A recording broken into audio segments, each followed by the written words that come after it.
So now if you have any question, then we can have some 20 minutes time. Yes. You explained Manushyatva and Mumukshvatva, but could you explain the third quality? Which Mahapurusha Samastaya. Mahapurusha. Mahapurusha means the great personalities. Samastaya, their companions. That means a guru. Sometimes you have the desire, you are a human being, and then you have a desire to be good. Then by mistake you go to a wrong person's hand and everything is spoiled. That's why Mahapurusha Samastaya. Mahapurusha Samastaya is the second verse in the Vivek Chudamani of Shankaracharya. You find there. Thank you. Any other? Yes. Maharaj, you told us about that Muslim gentleman and how Ramakrishna missionaries did help them. I know, but could you just remind us where this place is? Almora. And this little distance from the, I think 12 miles from the Almora city.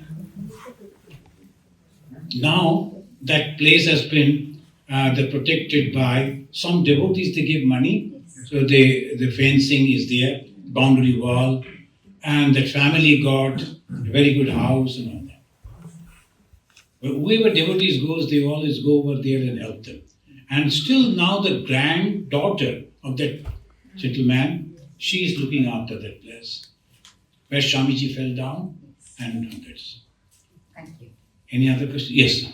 Thank you, Hari and Swami Ishatmananda. You mentioned to practice Satya Yoga, we've got the four qualities. It's tapas, saucha, daya, and what was the fourth Satyam. one? Satyam. Thank you very much, Swamiji. Tapa, Shaucham, Daya, Satyam. And these are the iti pada. Pada means these are the qualities. Krite kritaha. Krite krita is Satya Yoga. And there was no bad people in Satya Yoga. Only 12 rishis were there and the 4 brahmacharis. The Brahma was very happy. They're good people. Then he got some self-confidence. I can create. And he mixed. And the first time, he took only Sattva Guna, used that. So the 12 Brahmacharis and next time, he, at the time of mix, keep the Rajaguna, a little Tama. Then came the Ravana. And then Brahma was scared. Oh my God, what I have created. Then finally, there was almost very little left, Sattva Guna, Raja and Tama, at the time of Krishna. And then this Kali Yuga, only Tama. Yes. Pranam Maharaj, you mentioned that to progress in spirituality, we need to relinquish our ego. However, there's also advice that, and you said that, someone who has progressed, they can associate even with the shaitan and be fine. And equally, we are told that go towards satsang. Be very careful about the sort of people you interact with, because that influences our own character. That's true. So how do I balance these two?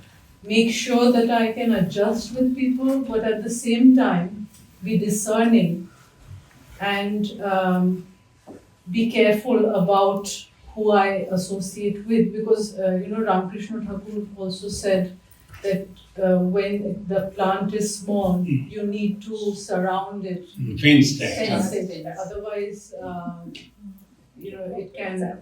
And only when it turns into a tree, you can be in a position to interact. So that is my question. How do I reconcile these two things?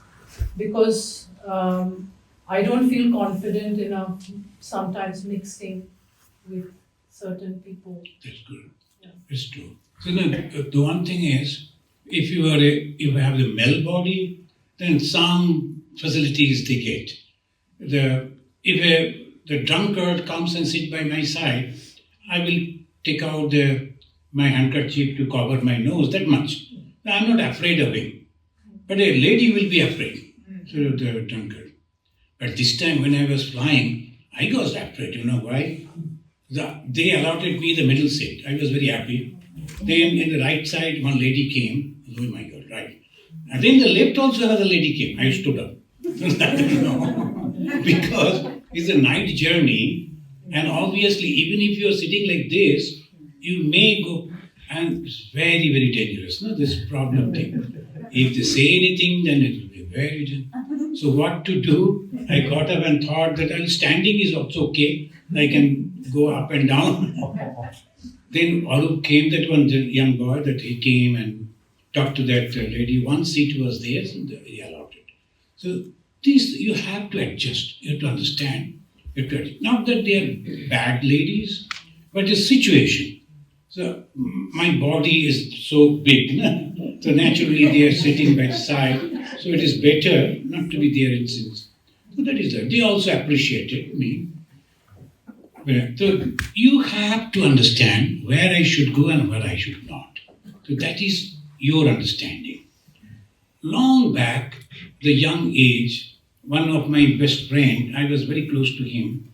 He took me to a meeting, and that was the meeting of the Nakshals. Have you heard the name of Nakshals? So there I found that the people are coming. A whole room is dark, and only one lamp is burning, and you cannot see the faces of the other people. And those who came, they were also covering their face, and they told you have to go and throw the bombs over there. I told, but who are you people? Then they said, they asked the boy to go out. That was good. They asked me to go out. Then afterwards I told my friend, see, they are not open, so don't go to this. But he didn't listen. Ultimately, he had to suffer a lot. So you have to have some idea yourself to protect yourself. Where I am going, what is happening. My mother was not there, father was not there. I was a young boy, like that my friend, but I was not emotional. I was very careful that who are these people and what actually they're going to do. And these are the things that you have to choose. That's why the God is good. And prayer to God also will help you. Yes, sir. Pranam Maharaj, and you mentioned about 4 stages of our life: Brahmacharya, Grahastha, Vanaprastha, Sannyasa. Correct. Where does Ramakrishna mission comes? Which stage? The reason I'm saying that I was initiated by Swami Ishatmananda Maharaj long time ago, at the age of 14, and with the influence of my mother. And since then, I came, it was in Shillong, and I came to Calcutta, became a doctor and traveled 3 countries, and I'm just now retired at the age of almost 80. So I was thinking, because at the beginning, at the age of 14, by the influence of mother, and also there was a Maharaj called Chonikananda. And he influenced me to get the diksha. But I could not understand at that stage what does it mean. But I just took the advice of him. And then when I came to Calcutta, I forgot about all these rituals and other things. Forgot about diksha. And then I restarted it. I could not find that what was the mantra. It was my younger brother, who was 2 years young. He also got initiated on 1st Boishak 1960. He told me something. I came to Bhattanandaji here. He also didn't know that Ishatmananda Maharaj used to give 2 mantras. So I was in a bit of confusion, delusion, that where am I going? So I still don't understand why there was a big gap in my stage. That is, if you could continue, then it would have been better. But nothing wrong. You and your brother took initiation the same day from the same guru, right? Now, your brother remembered, so he told you that these are the things our gurus say. Always you can do that. Because the guru bhai and guru, the sister, they can exchange among themselves, they can discuss among themselves. So now your brother, so whatever he has said, now you remember that, you repeat that with the faith. Now, 2 mantras, they previously, all our gurus, they used to give 2 mantras, including Atmasthananda Ji Maharaj, not very recently we can say, he used to give 2 mantras. There's nothing wrong in that. So you can repeat that mantra with the faith. And if you think that 2 mantras are too long, repeat 1 mantra. That will also help you. So don't lose it. You know, this mantra means those who are giving you, they practice that. And then with that power, it comes down to you. You do not know how it is acting. You are a doctor. You suggest some medicine to some your patient. So you are having this thing, take this medicine. Patient is believing you. He doesn't know what are the ingredients and how it is acting in the body. Just believed you. And after taking the medicine, the cure. Similarly, the guru gave the mantra. You need not to bother about what are the ingredients, what are the meaning, why this, why that. You forgot that period, forgot. No problem. I was preparing myself at that time, so I'm sorry, but I forgot that. Now again, after the retirement, now I have come back and I am taking that mantra. You take that mantra, repeat that mantra. No, that I'm practicing for about more than 40 years. Mm. But there was a gap. Mm. So if I cannot replenish that gap. Oh, that is okay, no problem. You know that now that you are sincerely doing it, it will be more faster than practicing from the beginning. Sometimes some people take it for granted, oh, it will be slowly. But now this moment, oh, I lost my for so many years. So naturally, you will do it better. I saw a movie, a runner fell down because someone that toppled and then nature. But then she was sitting and thinking, what shall I do? Then suddenly remembered, why not finish the run? She got up and then to cover the time she lost by falling and sitting, she ran so fast, she became the fast. They finished the fast. So that way, don't worry, you'll be reaching there. Maybe I'll be waiting for you there. That's very kind of you. I don't know where you are going. But that's also his belief, Vishwas. Yeah, Vishwas. Yeah. Not a problem. Thank you. So this question is with regards to Swamiji and the transformation he was going through during his Paribrajaka time, and by the time he started for the US, right?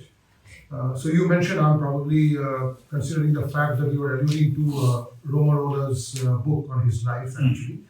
So there, as you just mentioned, he met Turiyanandaji, and when the two brother disciples are meeting, Swamiji is saying to Turiyanandaji that, Hari Bhai, I do not understand your so-called religion, but my heart has grown very, very large. It's so large that I'm not able to contain it. And after a pause, he's telling, maybe on that occasion, that I'm going to America, but I shall not come back unless I drop myself like a bomb on the society and make it follow me like a dog. Correct. So the question is, or rather the view is that the kind of transformation that Swamiji was going through during this point of time, from Satchidananda to Vividishananda to finally Vivekananda, what he became world famous, is it due to the fact that his journeys in India and getting to know the various classes of society at that point in time, and having the ability to meet both the king and the poor alike, all these things brought together the change, or he already had a mission in his mind that I have to go to the West and have to show my Guru's words, because he never really mentioned Thakur in the West in the initial days. he was only referring to the Vedanta only. What made him make a statement like that? Because it's a little bit uncommon statement at those points in time. But then, given the fact that it's Vivekananda, he was always revolutionary that way or the other. But what was the transformation you think that went through him? The transformation, this is the first time in the history of spirituality, as a religious person, he never meditated on God, meditated on the human being suffering. So he traveled the length and breadth of the whole India. But before that, I must remind you, as because you have read the biography very nicely and thoroughly, and he wanted to meditate only. So when Sri Ramakrishna wanted, hey, what do you want? I like to meditate, like a Shukadeva, and then Vivekananda said, if you can see God by closing your eyes, can't you see the God with open eyes? This is Sri Ramakrishna Vivekananda's Vedanta. The Shankara's Vedanta, but the same Vedanta now in applied form. And if you can see God with closing your eyes, can't you see God? That same Vivekananda, he traveled the length of breadth and then understood, as you mentioned, the king, the educated, the poor, the downtrodden people, and then he went to that island, small, the stone that was there in the Kanyakumari. Sitting over there, he never meditated on God, he meditated on suffering of the human being. How to eradicate? I am a sannyasi. I am approaching the rich people, they are not reacting. I am approaching to the educated people, they are not listening. Then what to do? Then he saw his guru indicating that you must go to the west. He could feel that the Bhagavan Sri Ramakrishna, he gave the darshan. He came in person and asked him to go to the west. He understood the indication. Then he wrote to the mother, is it true?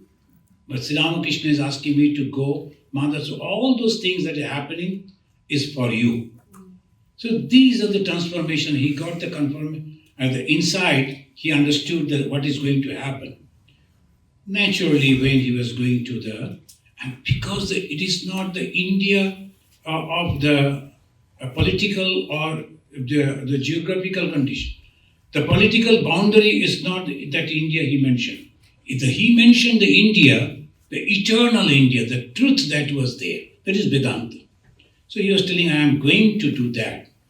But under the rule of the foreigners, from 11th century to 19th century, India lost the self-confidence. They thought nothing is going to happen to us. Like this only we will, my grandfather lived it this way, I am living, my son will also live. So he said, no, I am going to throw the bomb. And then the people, this educated and so-called rich people, who never listen to him, will follow me. I like the dog means as humble as like that. They will follow me. So that is exactly he did. It is not from ego, but the self-confidence. And he knew what is going to happen. And when he started this organization, he said, look at it. See, do you know that no business houses support us? We don't have any support of the business houses. No government support us. The government support only the schools and colleges. They're supposed to run. We are organizing and they give the salary of the teachers, that much. But we are growing and steadily. Look at it. Ramakrishna, Swami Vivekananda came to America 1892. Then his direct brothers also came, disciples of Sri Ramakrishna. Then their initiated disciples. But they were all stalwarts in spirituality. Even then, from 1892 to 2025, how many centers we are having? How much money we are having? Nothing comparing with others. They came and then so many things they did. So much of money, manpower, influences.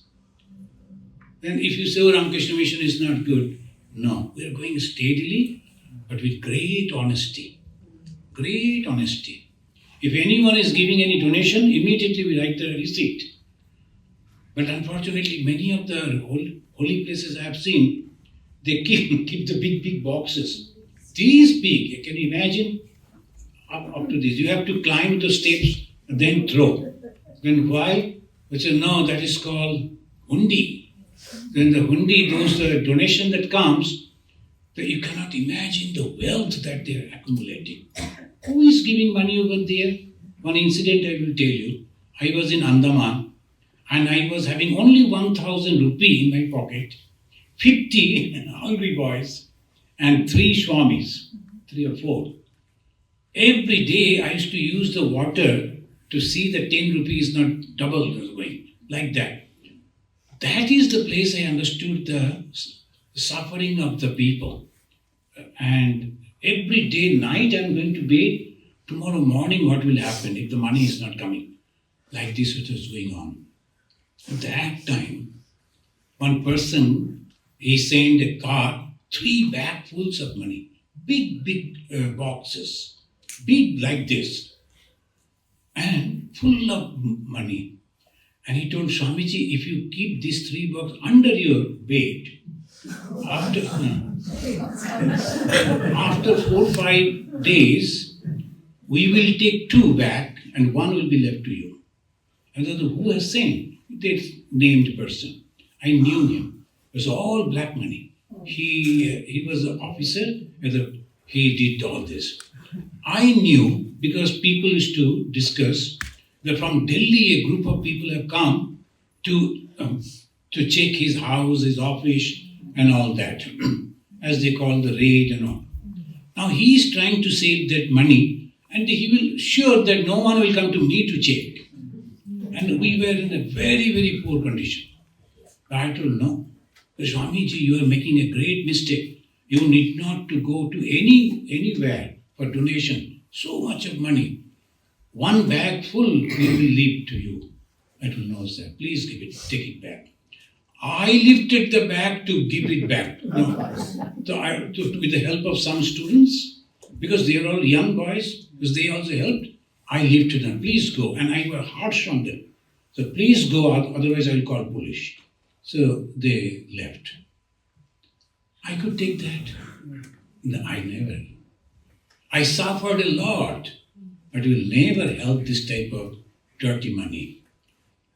But after some time, suddenly there was another old temple, very dilapidated condition. Suddenly I saw that man with nice dress coming to meet me. Swamiji, how are you? By seeing him, I told, this change is there, what is the matter? I told, have you got some donation? Oh, don't worry. Now the God has given so much of money, we are rebuilding the temple. Achha, that 1 bag, right? Go on. So this way we work, always truthful, because we know this world is temporary. Why we should do that? We are only trying to help people by how? This, please remember this, as because you have very well read in Swamiji's books. Swami Vivekananda said, my philosophy can be said in 2 sentences. Only 2. To make people aware about their divine nature and to help them to manifest it, that much. What we are doing to make people aware about their divine nature. Esho Manusha. And after lunch I will give another call of Swamiji with Devata hoite hoibe. Kawa dawa hoye geche? Esho, now come become human and after food you are satisfied to become God. Now, ebar Devata hoite hoibe. So why? Because we are already Devata. Only awareness of that. Yeah. Pardon, Namaskar. আপনি বললেন যে getting rid of ego. What is the definition of ego? That is, the I sense that consciousness which is reflecting on the buddhi by mistake, I repeat, by mistake, gets associated with the body. And we call it I. That much. This consciousness, if it is not there, this body has no use. We burn or bury. But that consciousness somehow get associated with this body and is called I. If we can understand that subtle point, immediately you are Brahmagyani. So I think we should say, Question. You said that self-confidence is Shraddha. So there's a parallel thing is if I have too much self-confidence. So do you think that's ego or too much ego is self-confidence? How can we the ego and self-confidence are two different things. So I always say like this, the egoistic person will say, I only can do it. But you know in America, we have a great person. I only can do it. But the self-confident person will say, I too can do it. Swami Vivekananda said, become like Nachiketa, Shraddhavan. What does Nachiketa say? When his father said, I give you to the king of death. Then he said, Bahunamemi pratama, Bahunamemi madhyama, Kim siddhi yamasya kartavyam yad mayat karishyati. I am first among many. I am second among many. See, that is called that I am not egoistic. That's a good. I can do it. Many people are, I am first among many and second among many, but I am not the worst one. Why the father asked me to go to the god of death? That is called self-confidence. I have some quality, I can sing, but at the same time many others are there, they can also sing. So that is it. So if we continue, then I don't think the lunch will be served. Because this our Swami Shiva is punctual, and then if we lose the lunch, then the Bhagavan how mushkil hai.